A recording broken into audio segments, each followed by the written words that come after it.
one audience mic. Which I had ಹಿಂದ್ಗಡೆ ಬರ್ತದೆ ಟಿವಿನಲ್ಲಿ ಬರ್ತಿದೆ ನೋಡಿ ಹಿಂಗೆ.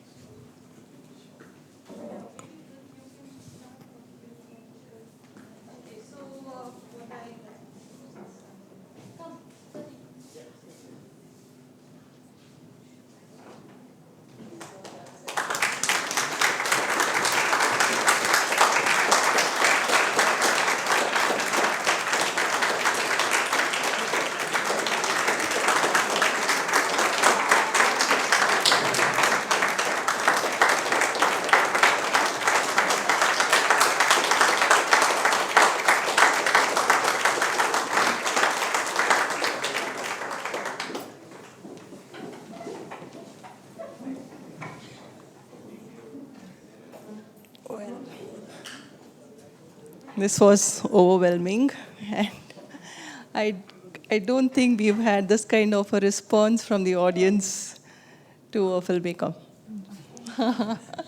I'm grateful. Yeah, Prateek. So the conversation today is to be done. Swati Dandekar, my colleague, is supposed to do this conversation. She's on her way. She'll be here any moment now. So what we could do is maybe start off with Prateek, kind of maybe giving a context to what motivated you to kind of just jump in there and start filming. Yeah? So we'll start with Prateek kind of giving us a context, by which time I'm sure Swati will be here and she will continue this conversation. Sure, yeah. Hi, so to start with, thank you everyone for coming for the screening. I would like to thank BIC and Vikalp for organizing this screening. So regarding this film, I was obviously following when the laws were passed in September, and I was also following the protests that were happening in Punjab. There was not a lot of media coverage, but you got a sense of why people were angry. Then I was kind of glued onto my TV, like news, when I saw them overcoming the barricades at Shambhu border. And when they reached Delhi, that's when I kind of went to the protest site, which was Singhu border. Like I think within 20-30 minutes of just being there, I was taken in by this vortex of the sheer scale of the tractors that had come in. I also found it amusing that how amidst the chaos, they were organizing themselves in a very efficient way. And this is the first few days when they didn't even have the stage. They had no resources to say, like per se. But it was amazing that every issue they were running into, they had a solution for it. People were just coming in together, helping each other out. So I knew about this. I know about Seva, which is part of the Sikh tradition, of the Sikh religion. But I had never seen it play it out in the way it did. And that really made me want to stay there. So I kept going there every day. And at that point, for the first 5 days, I had no idea what am I going to do with this, with the footage that I was documenting. But I told myself one thing, just because I was so blown by what was happening, and that was, it's a documentary seva that I am providing, or whatever it is. And that's what kept me going in the first few weeks. Then when Republic Day incident happened, that's the day when I took a decision that no matter how much time it takes, I'll be making a film out of it. And then the journey of editing the film started soon after. Like I shot for a couple of months after the Republic Day incident, but yeah, within 2 months I started working on the edit. One of the things that was important for me and has been important for me even in my previous film, this is my second film, but this is my first feature-length documentary, is to try and understand truth from varying dimensions. and that's important for me because it's very troubling to see how narratives are manufactured, how they're concocted, how they reach a certain like reach people through their digital algorithms, and it plays tricks with their minds. And that's why for me, whatever theme or topic that I get drawn towards, I look for understanding the truth behind it. Of course, we can have a larger conversation because what is truth, etc., etc. But that's what was the starting point for me, because I didn't want to. I wanted to see it firsthand, and I think let's start. Yeah. Okay. Uh, so yeah, that was one of the starting points, and yeah, let's see how the conversation goes. I think I'll speak like if I speak in a certain context, it'll be better. Yeah. Okay, firstly, thank you for the film and for sharing it with us and for coming all the way to Bangalore to talk to us.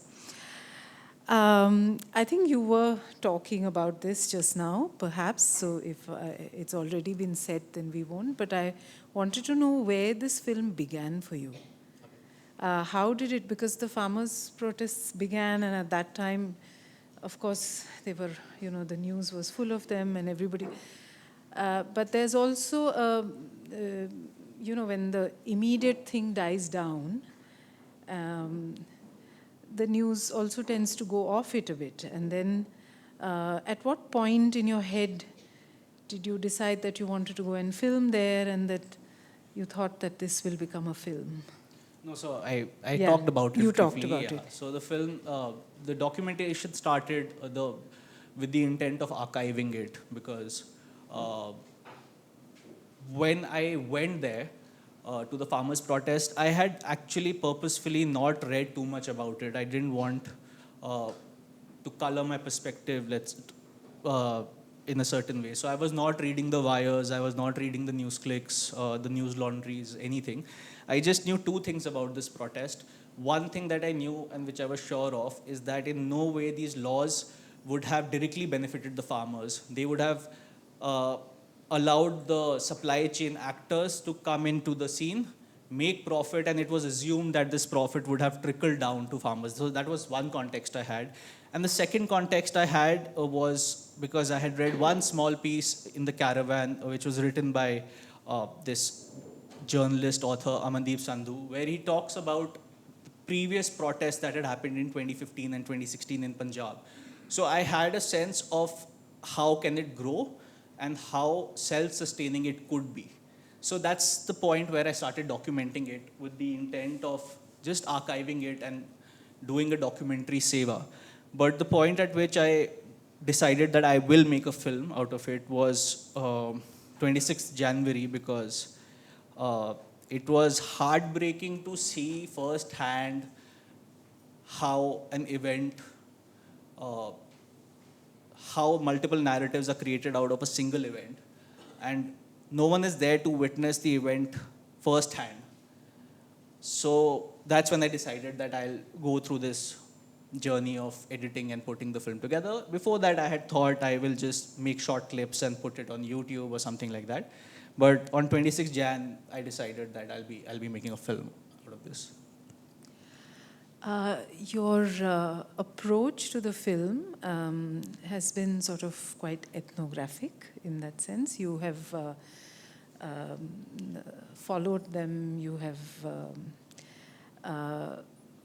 there is a certain sort of distance also, and yet at times, of course, you allow that close and intimate look at them. So it's not... that would have been a decision to not sort of do it like building an argument, but to just sort of follow them and have this ethnographic approach. So could you talk about that a little bit? How did you decide upon that, or did it happen as you were doing it? But there must have been a decision made at some point. I never looked at it as an ethnographic approach to begin with.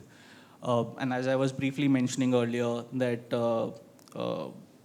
my previous film and this film tries to look at truth from varying dimensions.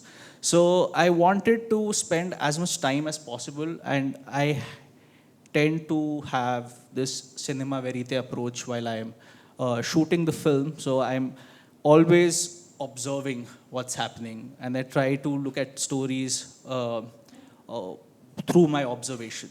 So instead of me asking questions, I tend to get in long conversations with people. Every interview, for lack of a better word, every interview in this film was shot over 8 hours. So it wasn't as if, okay, I have got your bite and now I'm going to move on to the next person. And what it tends to do is that it tends to let you feel as if you're next to the person.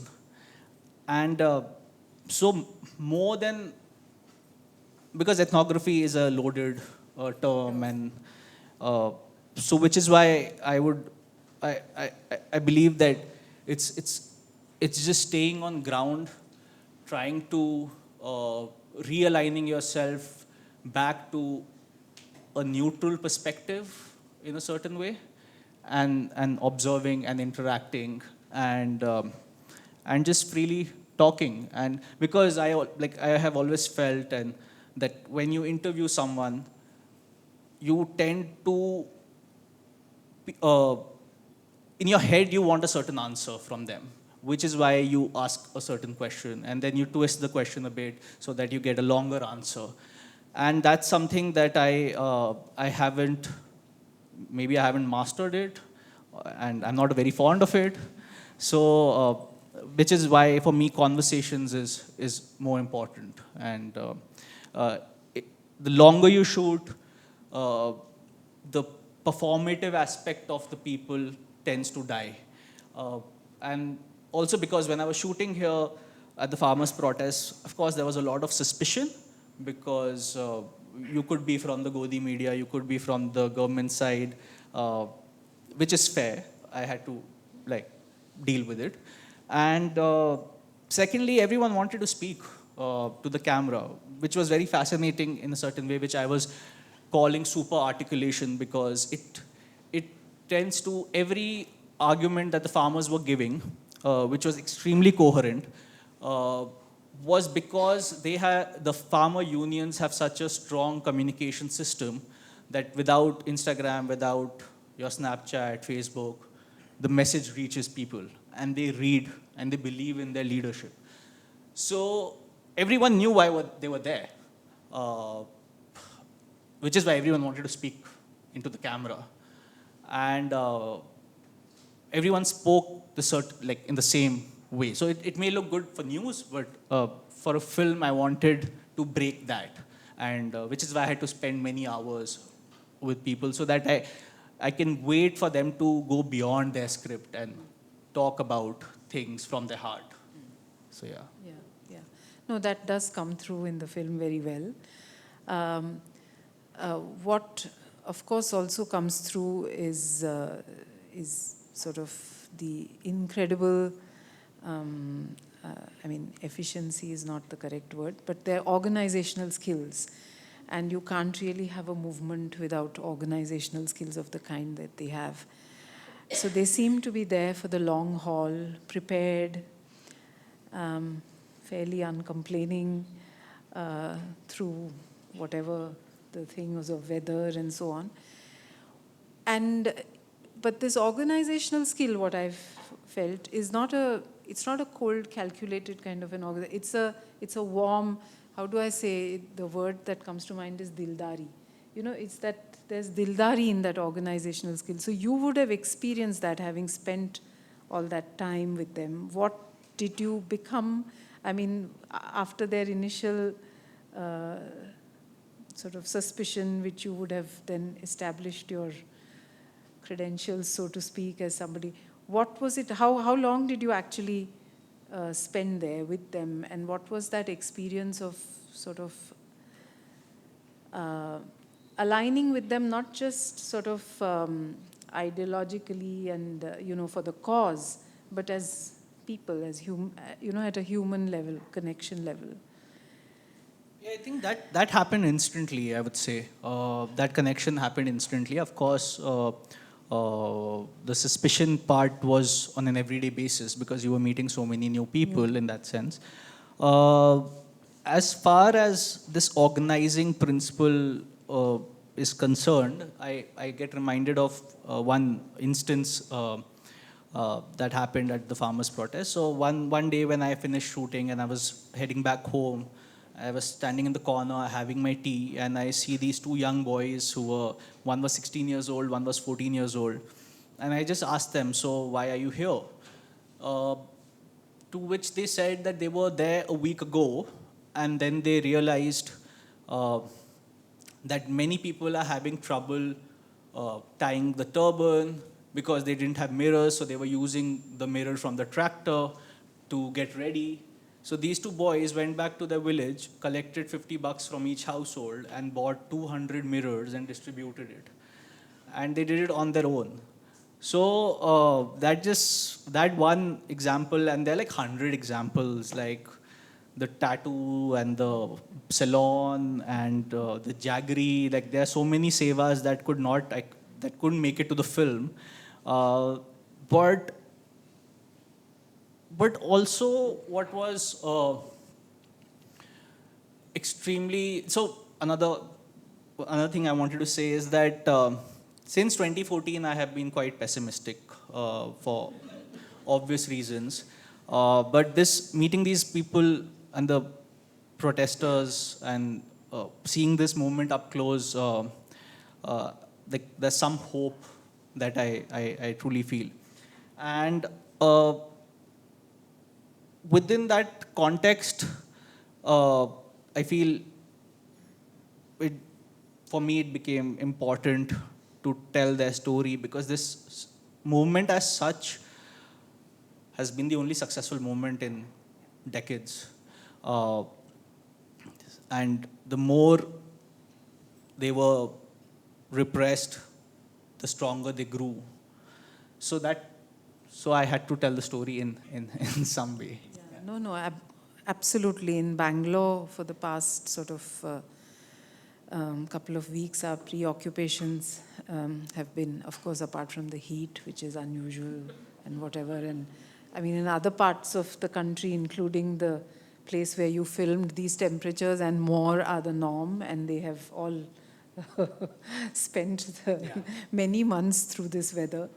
But also we voted last week, and the figures for urban Bangalore are quite dismal. It is some 54-something%, and notwithstanding the updating, it said that the voter lists have not been updated, but even without that, it's a low figure. It's never been very high, but the apathy is very sharply apparent.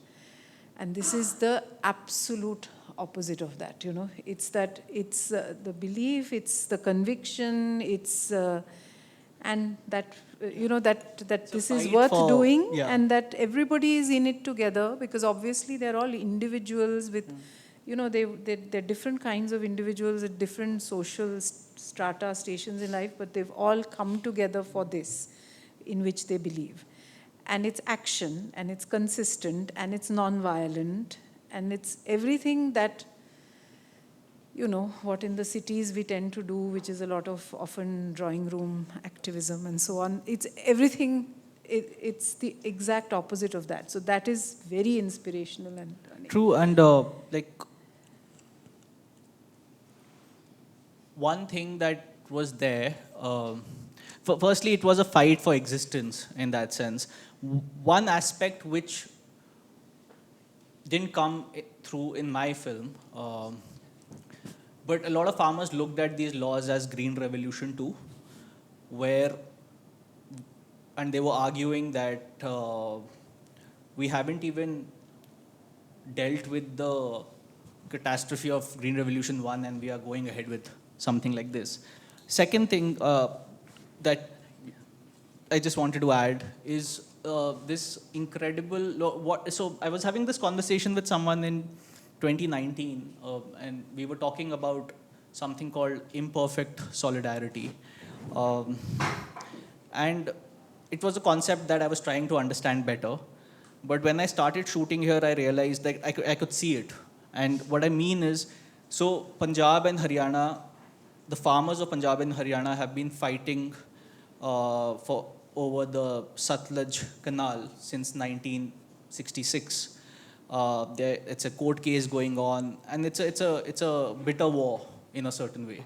But for them to go beyond that and come together was actually a very big thing, which wasn't highlighted in a certain way. And the other example, which is not a very strong example, but it's a very interesting example for me, is people from Punjab who belong to the Sikh religion, they don't smoke. And people from Haryana don't stop smoking their hookahs. And for them to be sitting together and not getting bothered by that was a very strong sense of solidarity, which was imperfect in many ways. And I think we as civil society, people with a good heart, wanting nice things to happen in our country, we tend to look for very perfect solidarities, and only then we'll come together on the same stage. But maybe we need to be a little chill and Imperfect solidarity, yeah. Because it's. So I don't know, again, is this something you spoke of earlier? That last thing before I open it out, is the title of the film. Oh, okay. There is no perfect English translation of it. It's many things. Yeah. I mean, people would have probably looked this up on Google. Now, that's what we do nowadays. But, a mix of resilience, optimism, positive thinking, not having negative sort of thought. All of this together with a certain sense of belief. And I mean, you filmed not just with the Sikh farmers, you've also filmed beyond, but how did this title of the film as this come to you? What made you think that it's... So in the first few weeks, I kept listening to this term Chardi Kala, and it didn't make sense. I didn't understand what it means. So when I started asking people what it means, everyone gave me a different explanation, which confused me even more. But that thing stayed with me. This feeling stayed with me, and the aspect. So basically, Chardi Kala means being in high spirits, overcoming adversity, being positive. So when people greet each other, it's like, good morning, how are you? I'm Chardi Kala, how are you? I'm Chardi Kala. So the aspect of Chardi Kala for me became the driving force, because I felt it's a very infectious sort of a feeling, which can only be felt by being in that space. And that sort of feeling, along with the strong principle of seva, along with a very strong mobilizations of these unions who have actually been working on ground for the last 50 years. Every leader that spoke there has been a farmer leader for the last they have 30 to 40 years of experience of running a union. Along with that, a lot of religious institutions coming together, which is again an imperfect solidarity. I kept feeling that it's only because of this infectious, positive feeling that we'll see what happens.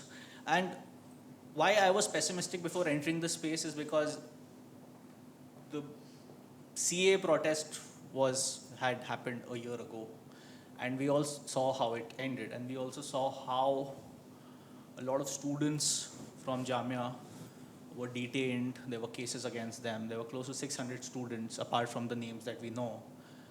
So initially, I did not even film faces of the protesters, because the experience was based on the different kind of footage circulating online. The police was getting onto people. But obviously, when the protest grew, it became impossible. So, yeah. Okay. Questions from the audience? Yeah, there's a hand there.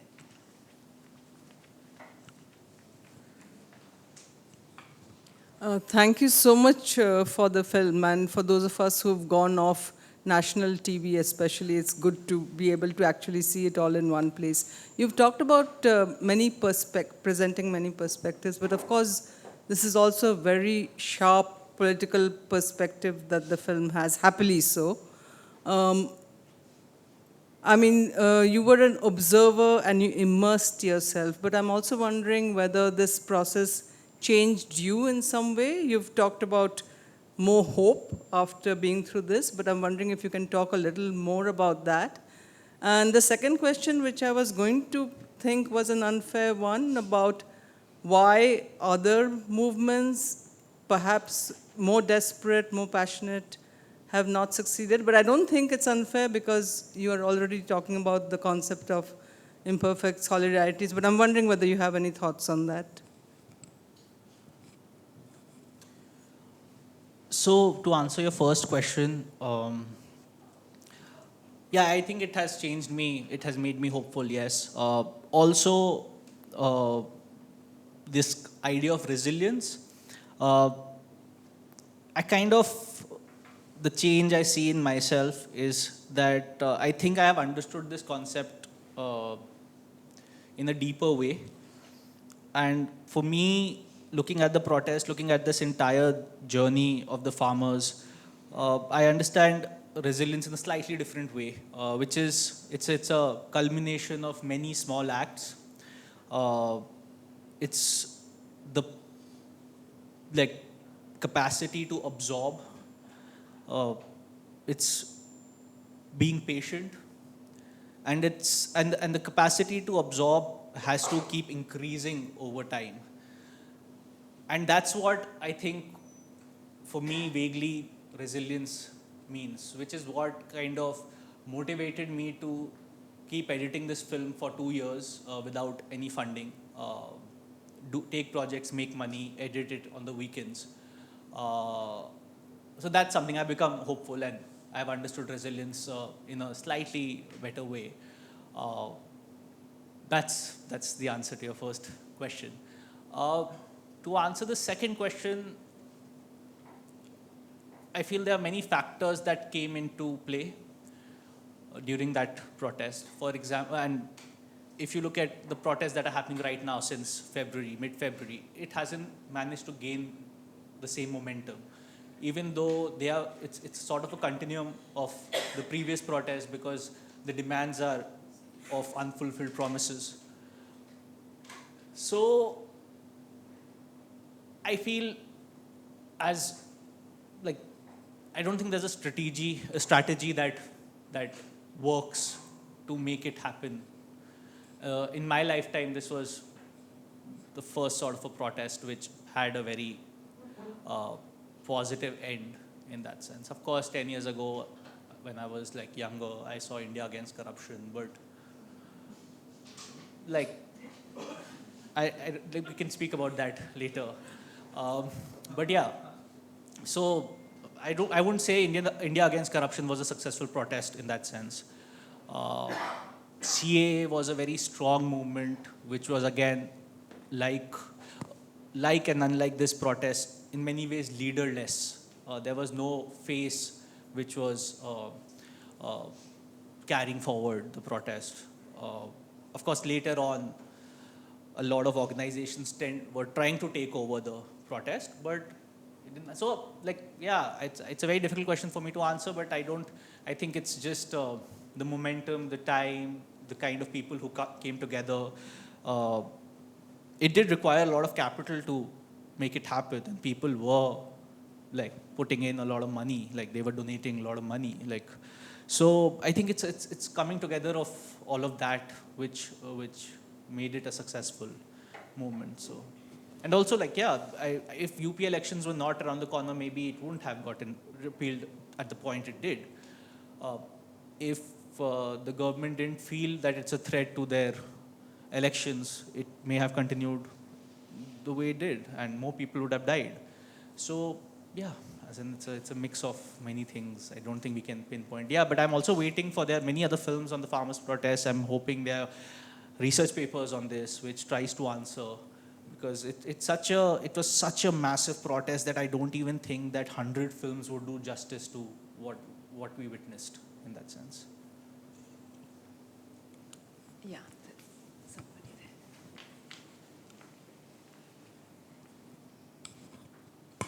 Hi, thank you for a very wonderful film. All throughout the film, there's a lot of footage of food being made, being served, and being distributed.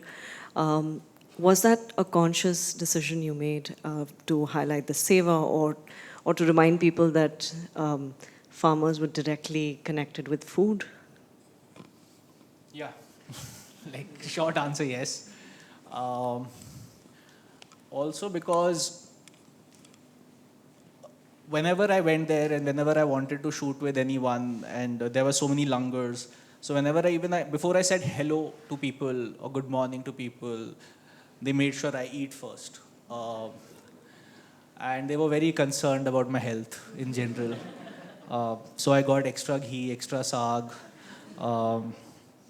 And of course, it's what they were fighting for. It was a fight for the bread, to make sure that they control what they produce. So it became important to focus on the food and the langar and the. That's what I meant also by saying that their organization has had all of this built into it, no? This sort of almost like they were hosting you almost while they were protesting, and whoever was coming. Yeah, sorry, there's somebody there. So thanks again for a really very interesting movie. Sort of adds to the entire, set of things that one has. Entire set of things we have watched over the last few years on this, and it's a very coherent picture that you've given us. One of the things that strikes one is that even though 10% women were there, they're very largely absent in the big rallies. And I was curious because we heard differently. We heard, at least some of the stuff that we read on the internet was that there was a very good representation of women. So I'm curious, was it simply that in the footage that you weren't able to cover it fully? There were some fantastic speeches which one wanted to clap for, but I just wanted to know, what was really the representation of women? Did you see behavior of group behavior and their attitude towards women leaders? Did you see something different than what we are used to seeing in general? So there was a fair representation of the women at the protest sites, but unlike the men, they couldn't stay for very long, so they had to shuttle quite a lot. One of the unions which is Bharatiya Kisan Union, Ugraha, which has the largest cadre membership and which had many women at the protest site for long periods, I went to shoot with them, but early on I had realized that a senior filmmaker is closely documenting them. So that was one of the reasons why I kind of backed out. The another reason was that the manner in which I wanted to shoot or film was to spend long hours with them, many days with them, which were like only after spending 3 to 4 days with a small group and then moving from one group to the other that I started even filming. And that was not possible for me to do it with the women because I could not enter the trolleys in which they were there. So that was something that that's been a regret also while filming it, because I tried different approaches. I went along with a senior journalist who was like a woman journalist who was following. So I went with her when the Women's Day rally was happening. where the entire stage was organized by different women leaders. I went there, but I could not manage to spend like that enough time to start documenting in that sense. So that's one of the, and that's a feedback that I've received, and I do feel that maybe I could have pushed in different ways, but it didn't happen. So, but yeah, there is another film that's just been premiered, which I'm hoping covers the representation in a much better way.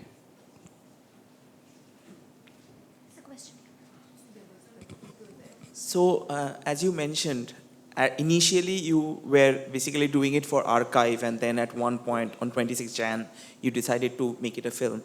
And I could see that there was a lot of effort that went in the editing. So I just wanted to know how much portion of the shoot that you had done was from the time before you had decided on taking the movie. Because when I see the documentary, it's very coherent in terms of content and how you have, like assembled everything together and you had an objective. So that's my question. Sorry, could you just like... Yeah, I mean, I just wanted to understand, because your editing, you had put in a lot of effort. So before 26 Jan, what portion, like time-wise, you had spent filming? Because I think at the end, what you have given us is a very coherent piece which was going, and it never was boring at any point of time, though it was a documentary, like... So that's, I just wanted to understand that. Thank you. So I would say I had shot, I would say I had shot roughly between 60 to 70% before Republic Day. After Republic Day, I shot for a month, which would comprise of like another 30%. Then I got COVID, and then the entire country got COVID. So I couldn't shoot. But then soon after, I started documenting the key events that were happening.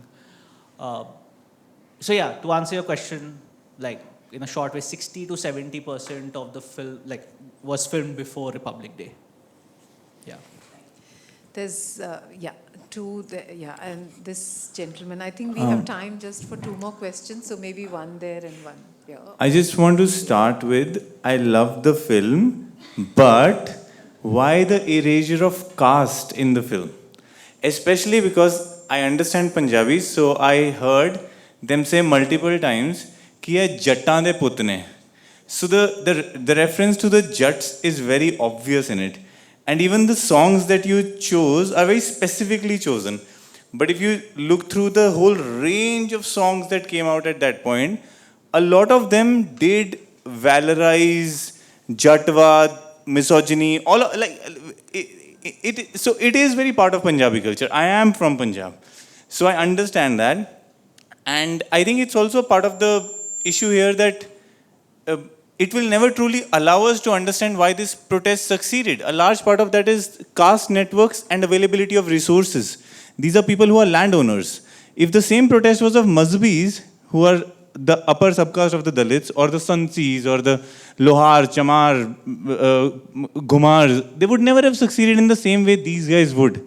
It reminds me of something an Adivasi elder had told me many years ago in Bastar. He said, you try to take the land of the Jats or the Rajputs, and try to take the land of the Adivasis. So I'm just, I just want your reflection on that, or what you would like to say. So, even before filming and after filming, I don't think I have like a great understanding of the caste dynamics of Punjab. While I was making the film, I also shot with... There was an incident which happened during the farmers' protest, where this young activist, Naudeep Kaur, was protesting specifically. So what was happening is, because of this protest, a lot of the industrial factories were shut down around. And the people who owned these factories kind of didn't pay their labor for months, and they were also fired. So that's the reason why Nadeep Kaur was protesting. And I shot that bit, like I was shooting the entire day around protest. And after that, like I started reading into it. But like that's one aspect into like which I never like I felt ill-equipped to respond on that. It's a completely different, not a completely different. It's a like it's integral, but in many ways it was. I would have had to take a deep dive into it to even start talking about it, and with so much happening around the protest, I didn't have that sort of like whatever time or like there was a lot of advocacy towards the topic. But again, I'm again looking forward to another film which I know Randeep Maduke has been working, and his previous film Landless directly talks about it. So I'm really hoping that that gives us a certain perspective. So yeah, that's I know I can't answer your question. I'm sorry about that, but like yeah. So it was during it's later on, like when I was towards the end of editing, that I started reading more, and I also felt quite guilty about not being able to cover like other aspects, but it didn't happen. Yeah. I think our last question, for today. Thank you very much for an excellent documentary. Thank you. It was thrilling. But I had one perspective. At the start of the agitation, the government machinery was very brutal and very aggressive against the farmers. I somehow felt that you tended to kind of avoid picturizing that. Maybe you could explain why you don't want to spell it out. I never made it to the places where these things like that sort of attack happened. So initially it happened at Shambhu border, and by the time they came to Singhu border and this sort of attack, water cannon happened, I was not there that day. I did manage to document one incident which happened on the 27th of January, a day after the Republic Day incident, where at all the protest sites, some pro-government protesters went there, and there was stone pelting that had happened, and police kind of aided and allowed it to happen. So I documented that, but while editing it, I could not really fit it in because it would have, like, it didn't flow in that storytelling that was shaping up. But yeah, I was not present at many of these, like for example, the night where Ghazipur protest was being evicted, I reached the area, but I was not allowed in. Like no media was allowed in that day. And I'm not even from media, so I don't even have a press card. So yeah, I don't have a lot of footage that I shot myself, which is why I had to rely a lot on the archival footage to tell that story. So, yeah. Okay. Thank you. I think we have to wind up for the evening. Thank you all for coming. And thank you, Prateek. Thank you so much. Yeah. Thank you. Thank you, Swati, Prateek, and Vikalp Bangalore for joining us. Thank you, everyone. Have a good night.